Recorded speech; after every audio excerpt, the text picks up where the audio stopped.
Hello students, welcome to संवर्धन tutorials. तो आज हम शुरू करने वाले हैं साइंस पेपर 1 का फर्स्ट लेसन का लेक्चर नंबर 3। प्रीवियस लेक्चर में हमने देखा था F is equal to G into M1 into M2 upon D square, where G is a universal gravitational constant, M1 and M2 are masses of two objects and d square is a mean distance square. Here g is equal to universal gravitational constant, उसकी value है 6.673 into 10⁻⁻11 newton metre square पर KG square. तो आज का हमारा topic है relation between circular motion and centripetal force. आपको तो पता ही होगा सर्कुलर मोशन किसको बोलते हैं। That motion of a motion of an object which moves in a circular path, that motion is called as circular motion.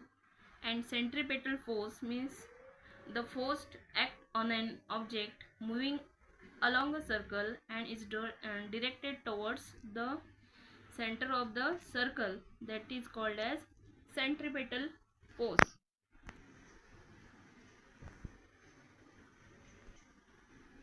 Consider this object is moving in a circular path with a constant speed and force is acted on that object, and m1 is a mass of the object, v is the speed of that object, and r is the radius of a circle. Then f, यहाँ पर हमें एक formula मिल जाता है, f is equal to M V square upon R. यहाँ पर m is a mass of a subject, v is a velocity और speed, r is a radius of a circle and f is a centripetal force. हमें और भी एक formula पता है जो कि है speed is equal to distance upon time. This v यानी कि स्पीड और वेलोसिटी, तो स्पीड की वैल्यू हम इस फॉर्मूले से कैलकुलेट करके इस फॉर्मूले में डाल देंगे तो हमें सेंट्रीपेटल फोर्स मिल जाएगा। अब ये ऑब्जेक्ट दिस सर्कुलर पाथ पे घूमेगा तो हमें डिस्टेंस क्या मिलेगा, डिस्टेंस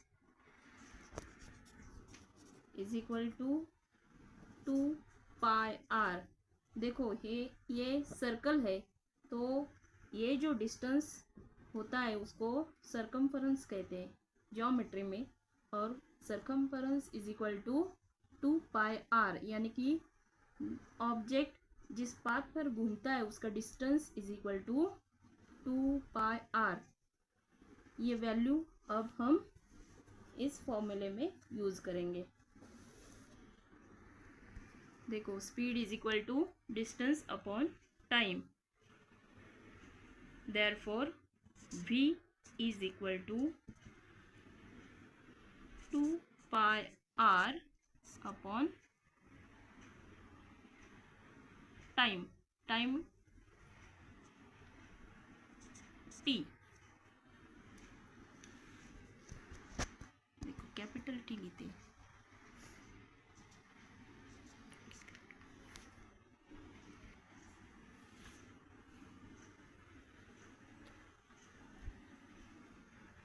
तो ये जो वैल्यू है v की, ये वैल्यू हम इस फॉर्मूले में डालेंगे। f is equal to M V square upon r,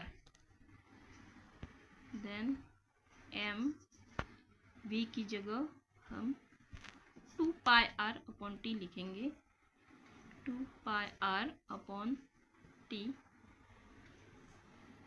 bracket square upon r। आया समझ में?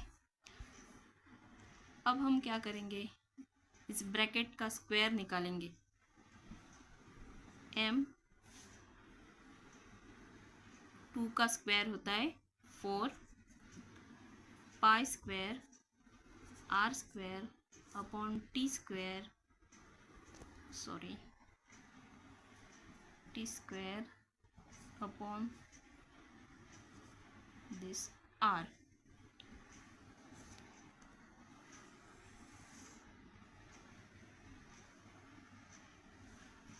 bracket complete. Then f is equal to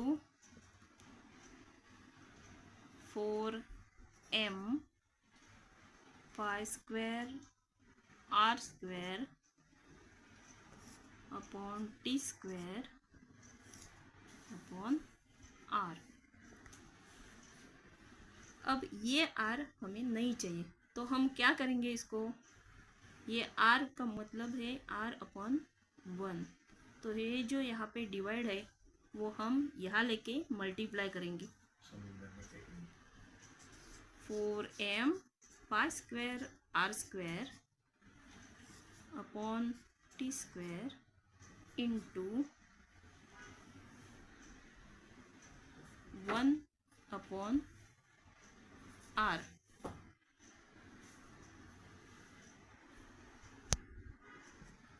then next, अब मल्टीप्लाई साइन यहाँ पे है तो ये r इस r से कैंसिल हो जाएगा, r तो इस r से ये r कैंसिल होने के बाद हमें क्या मिला, 4m pi square r upon t square. अब यहाँ पे एक ही r बचा है। अब हम क्या करेंगे,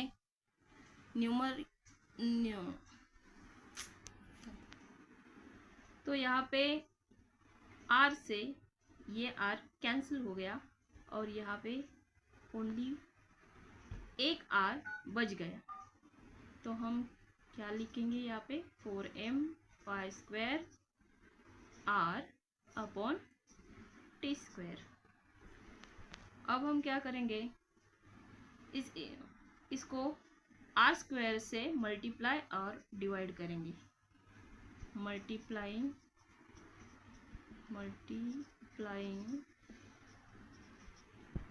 and dividing by r square we get यहाँ पे 4m pi square r upon t square into r square upon r square. Okay, तो ये r स्क्वायर है हम यहाँ लिखेंगे और ये t स्क्वायर है हम यहाँ लिखेंगे। देखो ऐसे 4m pi square, this r and this r square multiply with each other, we get r cube, r square t square। अब आपको केपलर्स लॉ याद होंगे। According to Kepler's law t square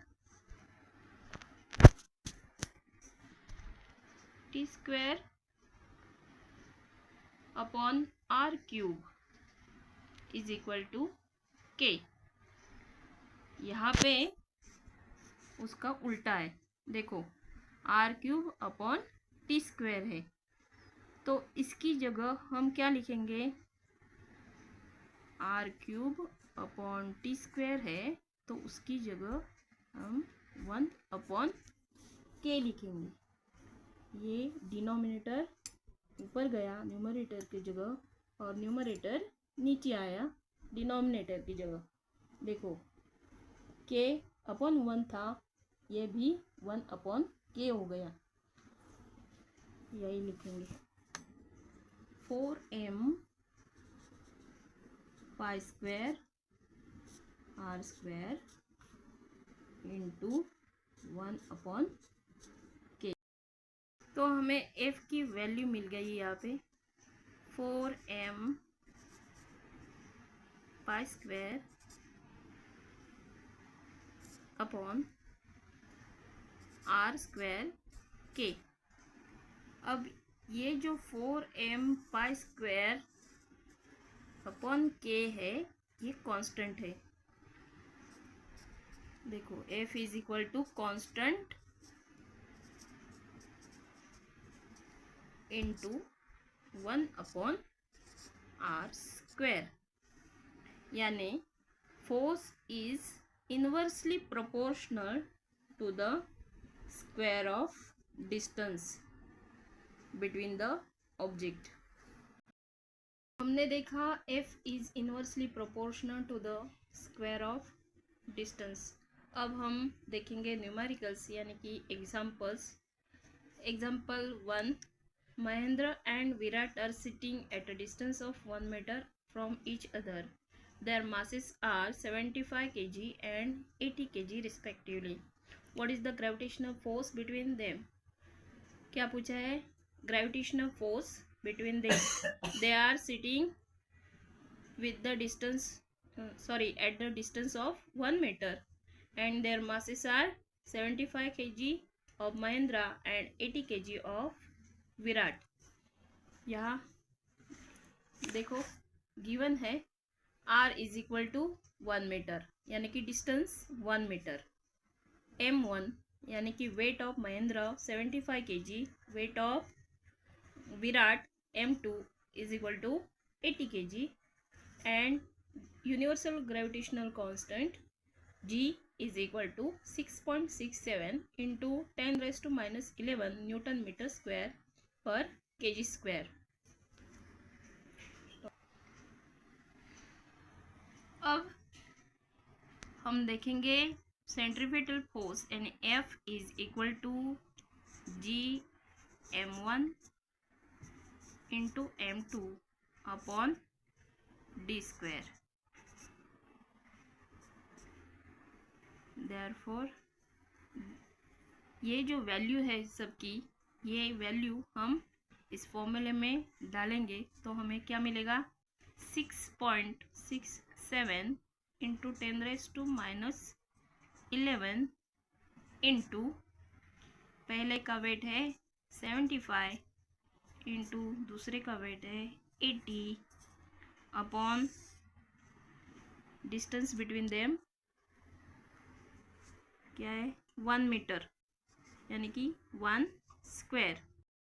तो 1 का स्क्वायर 1 ही होता है, तो हमें इस तरह से लिखना चाहिए 6.67 into 75 into 80 into 10⁻⁻11।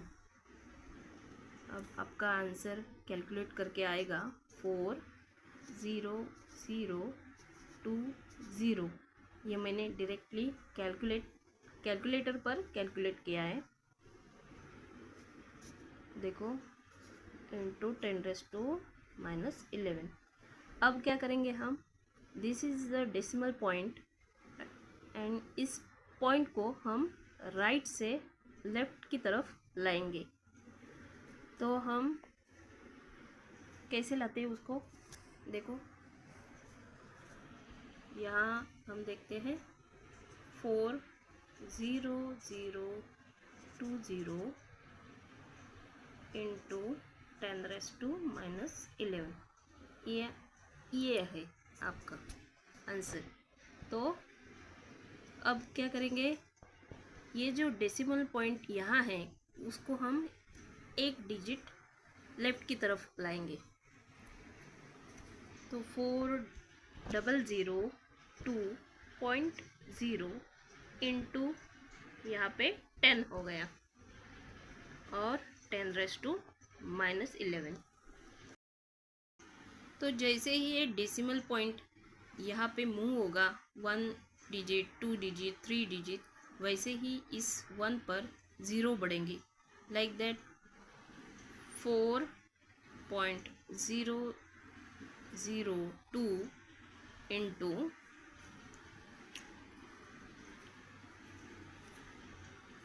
10,000 into 10 raised to minus 11।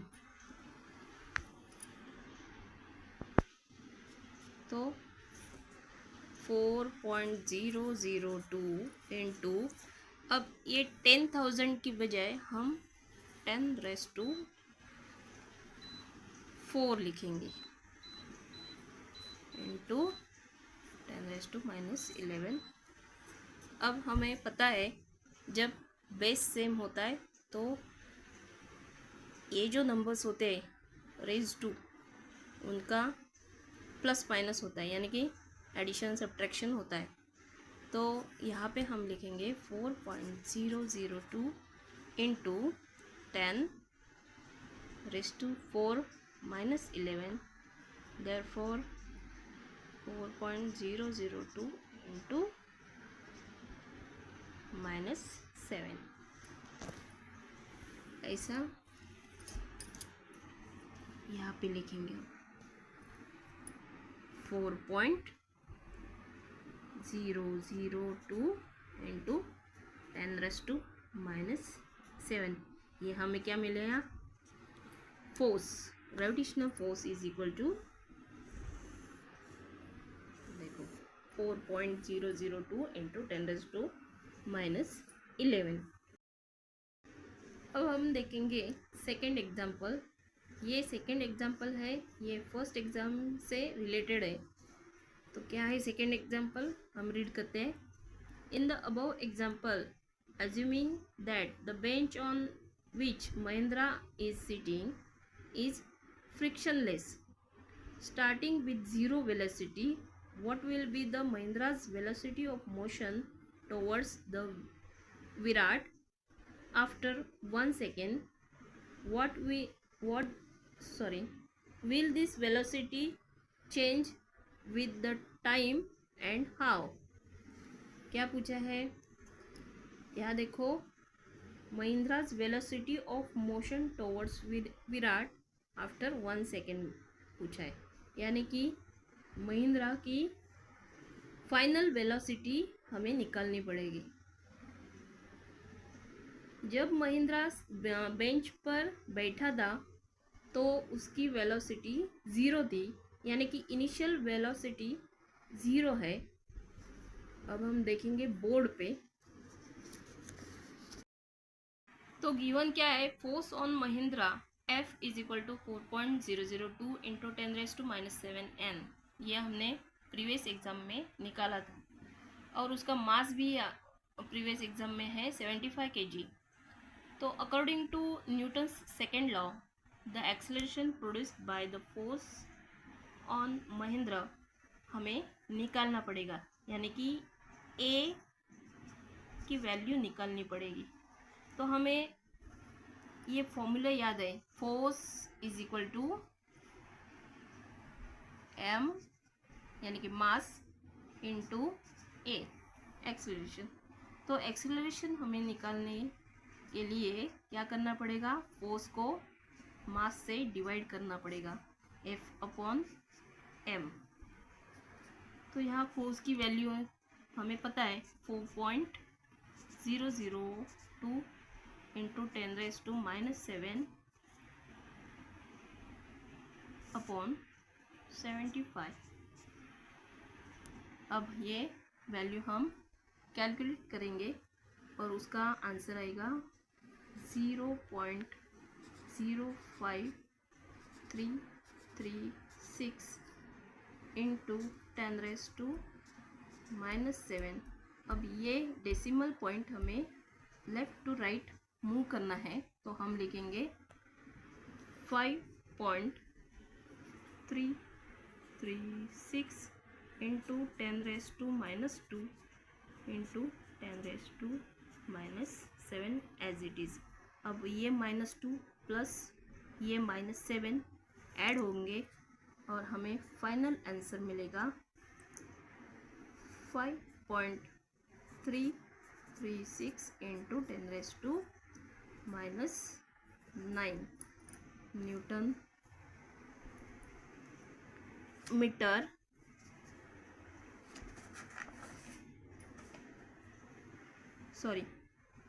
Not newton metre, acceleration है मीटर पर सेकंड स्क्वायर, ये यूनिट है acceleration.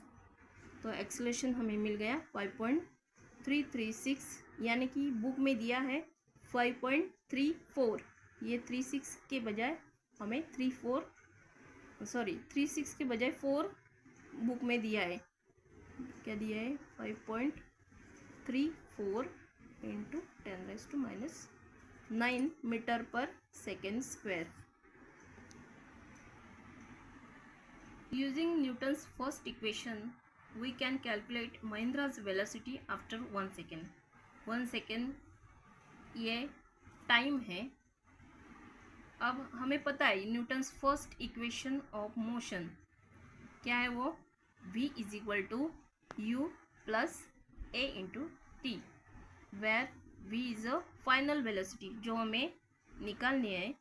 u is initial velocity, वो 0 है क्योंकि महेंद्र बेंच पर बैठा है, इसीलिए उसकी इनिशियल वेलोसिटी 0 है, प्लस a यानी कि एक्सेलरेशन जो हमने अभी अभी निकाला है 5.34 इंटू 10⁻⁹ है, एंड t यानी कि 1 second.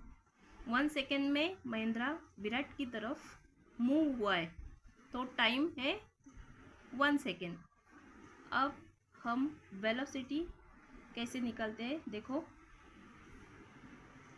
v is equal to u 0, क्योंकि महेंद्र बेंच पर बैठा है तो उसकी इनिशियल वेलोसिटी यानी कि u 0 है, प्लस a यानी कि 5.34 इंटू 10⁻⁹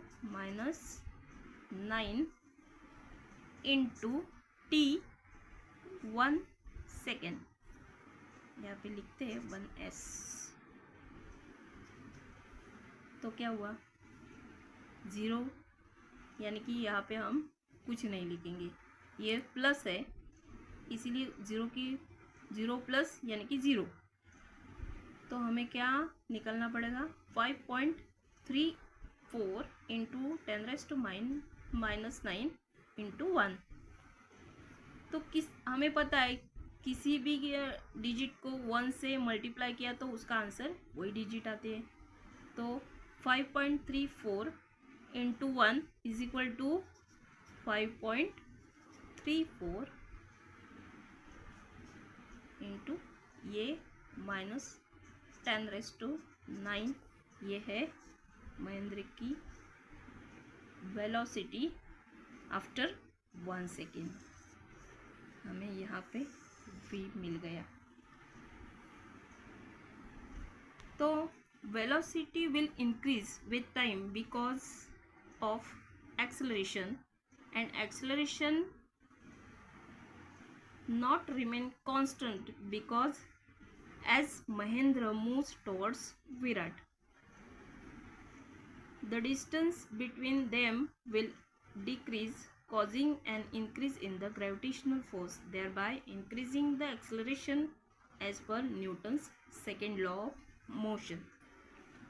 तो आपको ये बात समझ में आ गई होगी। ये एग्जाम्पल उम्मीद करती हूँ आपको समझ में आए होंगे। तो आज के लिए बस इतना ही। अगर आपको ये वीडियो पसंद आ गया होगा तो उसे लाइक ज़रूर करना, सब्सक्राइब करना और अपने दोस्तों के साथ शेयर करना। Thank you.